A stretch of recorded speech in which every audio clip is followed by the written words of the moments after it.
सेतु निर्माण दाबी बीजेडी आंदोलन कटक निश्चिंत कोइली ब्लॉक कटिकटा जयपुर पूर्त विभाग रास्तार कुलांगा गाईशाल भुवनसर लुणा नदी उपर निर्माण होता सेतु अति अणओसरिया एवं दुर्बल हो गलानी। एथिजोगु सेतु उपर भारी जान जीवा आसिबा संभव होना। सरकार बदलिबा परे सेतु काम बंद हो जाइछि बोली अभियोग करछन्ती बीजेडी नेता प्रताप जेना। पूर्व निर्माणाधीन ब्रिज कार्य को गत अक्टोबर 2024 रे बंद करथिला पूर्त विभाग।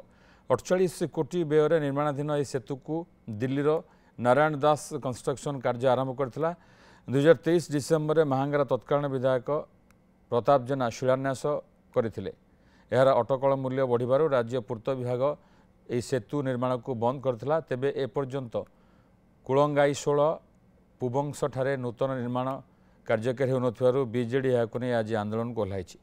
सेपटे बीजेपी पक्षर कहुଯାଇଛି जे आसंता जनवरी रे उच्च प्रशस्त सेतु हेब।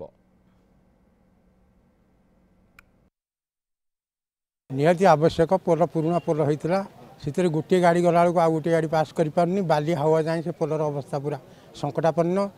तेणु जो नुआ पोल आरंभ होता से काम बंद करा जायछि। तेणु पोलर आमर निहाती आवश्यक। आम अंचल लोक मान मन भितर बहुत उद्वेग प्रकाश पाई जो कि ए ब्रिज 2 गोटी करा जाऊ से दाबी रे आज ए अंचल जनसाधारण माने समस्ते एकत्रित होइकी धारणा दैचंती।